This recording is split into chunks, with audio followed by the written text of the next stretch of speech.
This episode, we discuss who determines the price of houses on the Sunshine Coast. Plus, Realtor Nicole Arnett and I talk about what we're seeing in the current fall real estate market. My guest on the podcast this month is Realtor Nicole Arnett with REMAX Oceanview Realty. One of the top buyers agents on the Sunshine Coast, Nicole is a born and raised West Coaster that travelled the world before making the Sunshine Coast her forever home. She's in the top 10% of Greater Vancouver Realtors, and while she works with both buyers and sellers, she specialises in working with buyers that are coastally curious. Welcome to the podcast, Nicole. Thank you very much. So in my last podcast, I was talking about the changes to bylaws and that kind of stuff that, are going to limit the amount of short-term rentals and that kind of stuff. And that provoked a lot of conversation online. And some of it was basically blaming real estate agents for, the increased house prices and setting house prices. So my first question to you is a bit of a hardball one, Nicole. Lay it on me. As a realtor, why are you personally forcing real estate prices to increase? I know, it's a terrible thing, isn't it? I appreciate that people give us that kind of credit. However, the prices are set by the market. Buyers set the price that they want to pay, and sellers set that price that they want to sell at. And if we can meet in the middle, that's fantastic. So when realtors hold offers, right? So and working with from a buyer's perspective, so you go into an environment where they like their house and they want to write an offer for the house, but they're not allowed to write an offer until a certain time. Isn't that realtors really stacking the deck to try to create bidding wars? And in that way, are they influencing house prices, do you think? Well, I mean, you could say that, but it really depends on the amount of buyers that come to the table. And so if you are setting a date and time, but you've set your price so high that no one's interested, it doesn't really matter. The reason we set those dates is because there are so many people. It's so hard to decide on what that price of the house is. You say, hey, everybody decide if you want this house or not. At this day and time, tell us your price. Mm-hmm. That's how that works. Yeah, I agree. That's like to the risk as a realtor that I don't think everyone appreciates is it's not an exact science, right? So when you're setting a house price, that kind of stuff, and you don't know 100% if that's the right price, and so you want to make sure that you get exposure to the market. And especially being in a rural community like this, whenever I do that, it's mainly just to make sure anyone that's potentially looking for that house gets the chance to see it. Absolutely. We have a lot of people traveling from off coast coming over here too. So like you said, you need to give them that chance to actually see it. And that's just doing the best thing for your client. Mm-hmm. Yeah, no, I agree. And that's what that's really our job. I mean, whether you're representing a buyer or a seller, you're trying to do the best job for that party in the transaction. We've experienced the last couple of months that real estate prices can move quite quickly up or down. How important is it, in your opinion, for realtors to pay close attention to their local markets? I mean, it's the most critical thing. We are basically like the weather forecasters for the market at any given time. So we are just translating those conditions. We're saying, okay, here's the benchmark for a price of this house right now in this moment. Here's how many people are looking. Here's how the inventory is going.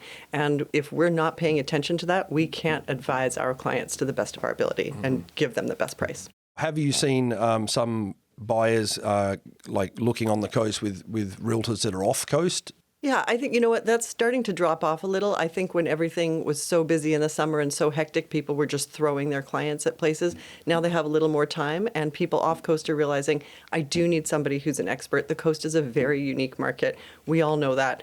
It's an unusual place to buy a home sometimes, and you need that local insight. So I'm seeing it less and less, although there are some, off-coast agents who are a little more comfortable with it. Personally, if I'm outside of the coast, I'm sending my clients to a local agent. Yeah, you're referring to a local expert. Yeah. And how have you noticed kind of working with buyers has changed recently? Like have you noticed the market slow down a bit? Or? Well, I mean, personally, it hasn't slowed down, but the activity is different. So it's a different set of buyers who's in the market now. And they're enjoying the fact that they do have some time to, say, put subjects on their offer, that they're taking a little bit longer. They might even get to see a home twice before they, make an offer on the house. But they're a little too optimistic about the price that they might get that house at. Mm-hmm. So the challenge right now is exactly the reverse of what we had the last 2 years, where everybody knew you had to pay the highest price with no subjects, and now people think it's a fire sale. Mm-hmm. When it's actually not. We're a very small market. We have a small inventory. People still aren't going to sell for any number. So it's educating them that, yes, it may be a little bit of negotiation involved, but you're not going to get it hundreds of $1,000s off. Yeah. It's not going to completely swing. It's not a giveaway. No, exactly. Yeah. So how would you think that motivations, like, because you work with both, but motivations of buyers, and I think you just touched on it, but how do the motivations of buyers and sellers differ? Well, I mean, they're on two opposite ends of the exact same equation. Sellers are always wanting to get the most for their property, of course. Buyers are trying to get a good value at least, and they are looking for a home that suits their specific needs, whereas the seller probably no longer needs that home. So we've got a split in terms of these priorities, and it's just that meeting in the middle as well. So right now, buyers really are looking at the value a little bit more because they realize that they have that chance to do so. And it's been a long time for them since they've gotten that opportunity. And as a realtor that does a lot of transactions on an annual basis, how important do you find your relationship with other realtors in kind of, making those transactions go smoothly? I mean, again, that's huge because if you know that you have somebody on the other end of the deal that is efficient, that is getting those questions to you quickly, that is providing the information that you need with your client, that's fantastic. You enjoy working with those people. When you know that maybe someone isn't going to get back to you right away, that you're not going to get all the info on the first try, that can be challenging. So it's really important for us as agents to be working cooperatively with each other while still maintaining that, client privilege and working for the best of our abilities for our people. Yeah, exactly. Yeah. And that's, I think that goes back to, if you are shopping or selling or buying in an area, to work with the most productive agents in those areas. And I know REW website's got some references on there for, happy customers and that kind of stuff. And me and you seem to be fighting that out on a consistent basis. I appreciate you letting me be a couple ahead because... I haven't sent out my latest request yet, so I might beat you next month. You'll probably have caught up by then, so... Damn it. Probably this podcast will help, I don't know. I think so.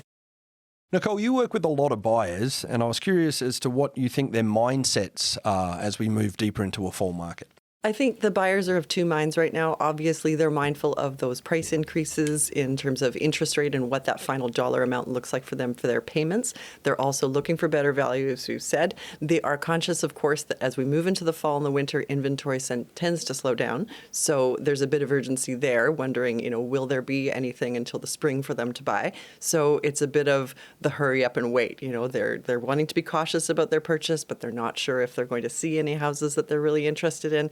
So we're trying to shore up the expectations in terms of you need knowledge about what you're looking for. How obvious is it that you're going to find something that you want in the next few months, and can you afford it if you do find it? So we're just running the odds basically in terms of, can you afford what you like now, or do you want to wait and see? It's a bit of a tricky one. There was just an article, a BMO article came out, which I'm sure we'll put in the link. But basically, it said that there's a lot of pre-approvals out there that people want to spend. They've got a 3-month or a 4-month pre-approval. Do you find that some of your buyers are motivated by that, knowing that they're only approved for a certain amount of time to spend at that rate? Otherwise, they're going to have an increased, cost like you just alluded to. Yes, absolutely. And in fact, some current deals are very much hinged on specific dates when they would lose their rates. So it's really critical for people right now to be able to hit those target rates, because with prices still holding fairly steady on the coast, if those interest rates do go up a little bit more, people are concerned that then the house that they do love is not going to be as affordable. So those rates are really important, and that timeline is really crucial for some people. So do you find that, the houses with like secondary suites, that kind of stuff that are legal suites are able to be rented out, that probably helps bridge that gap a little bit as interest rates are going up? Yep, that definitely can. People are always looking at a way to, get some revenue out of their property if they can. Not everyone's interested in that, but a lot of people find that very appealing, especially those first-time buyers.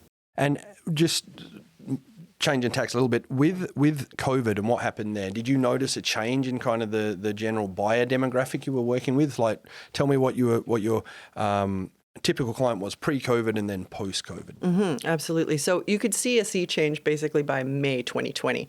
And it was a lot of young professional couples, at least on my roster, who were coming in. They didn't necessarily have a tie to the coast. They didn't have children that were going to school all of a sudden and needed a lot of space. They realized that they could work from anywhere and that they had seen a lot of people really enjoying themselves over here, and they came in droves.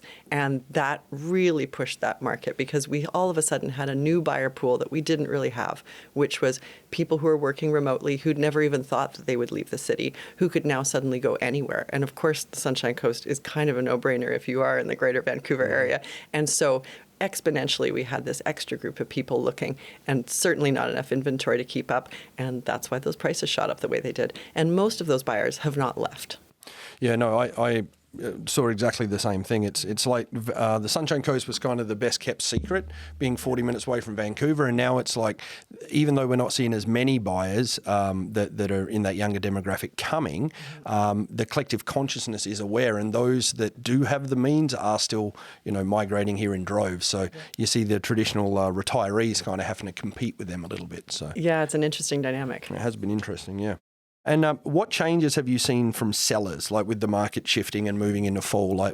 And we touched on this a little bit before, but what's the biggest changes you're seeing with sellers?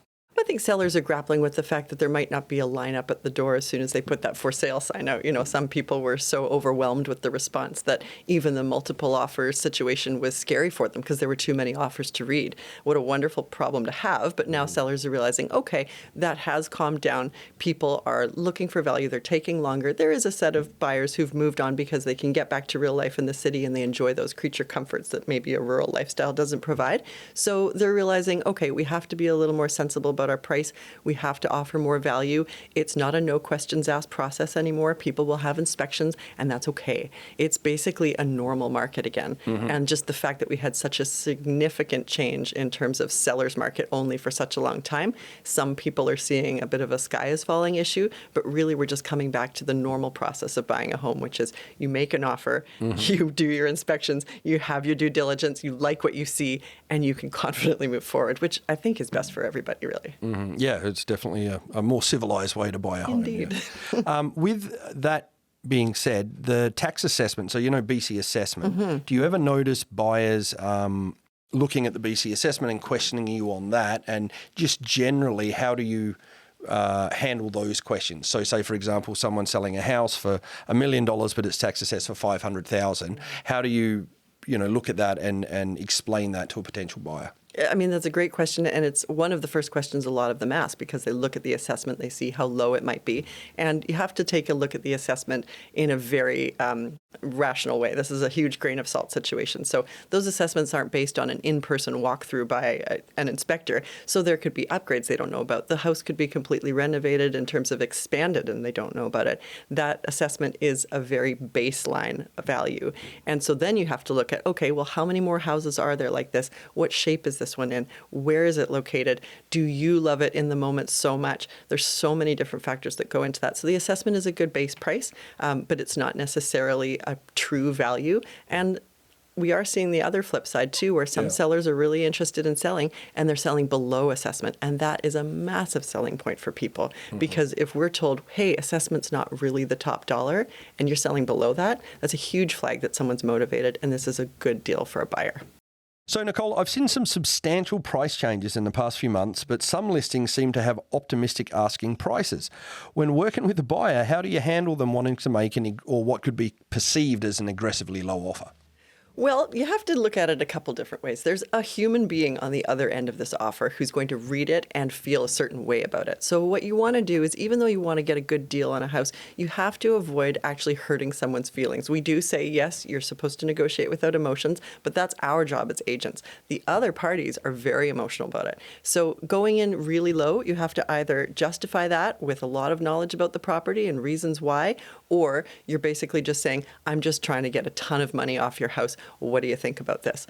Every once in a while, there's a seller who's in a tough spot. They've had no other action and fine, but that's not really the best way to go about it. You have to be a little more sensible about those lowball offers or at least back them up. Otherwise, it's best to stick within a reasonable rate, getting a good amount of money off the house if you can, but not detrimentally damaging this deal. Because if they don't want to talk to you, then you've lost the house. Okay, I got two questions from that. Okay.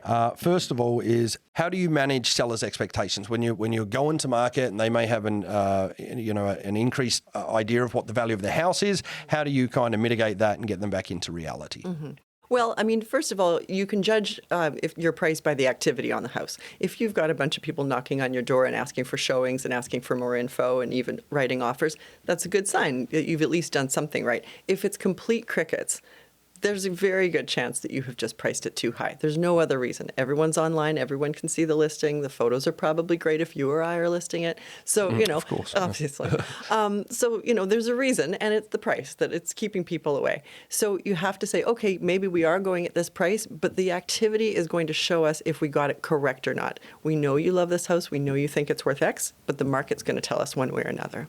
Now, do you find with buyers, because this is what I struggle with sometimes with sellers, and they'll say, oh, well, we're going to list for that, and then they're going to want to make an offer. And like, do you find, going back to what you were saying about, not trying to polarize a seller if you're going with a too low offer, will you avoid or not necessarily encourage your buyers to make offers that are substantially low if the property is massively overpriced, or would you just not show them? So say, for example, we've got house X and it's worth 1.2 million. Your buyers have a budget of 1.2 million, but it's listed at 1.45 million.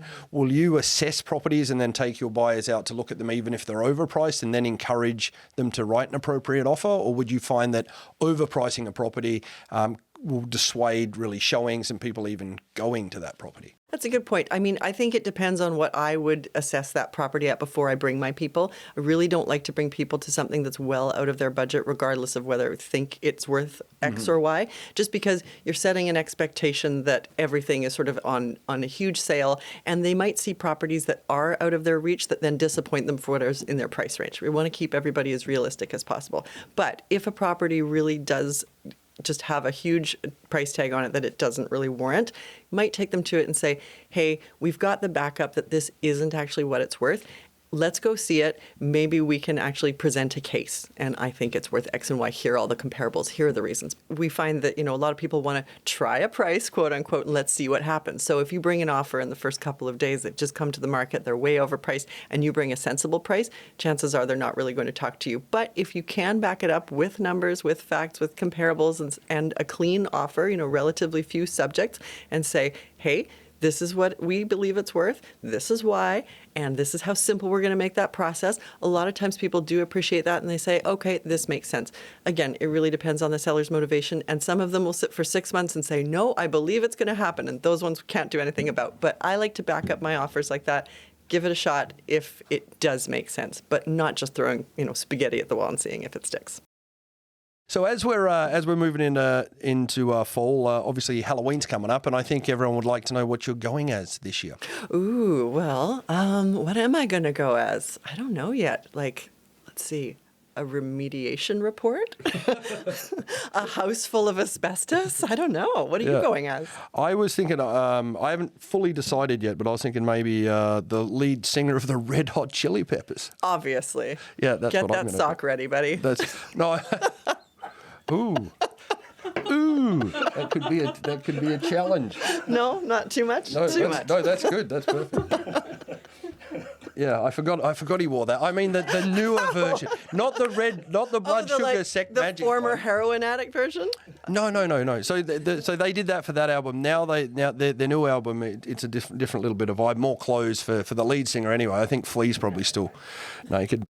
I've got a few listings coming up this month, which are people that have phoned me after the last podcast and said that, I've got this Airbnb and the zoning's changing, and is it the best time to sell now or wait? And my advice has typically been sooner's better than later kind of thing, if we're going to see a few of them coming on the market. So I've got one on Skeena Crescent, which is out in Sandy Hook.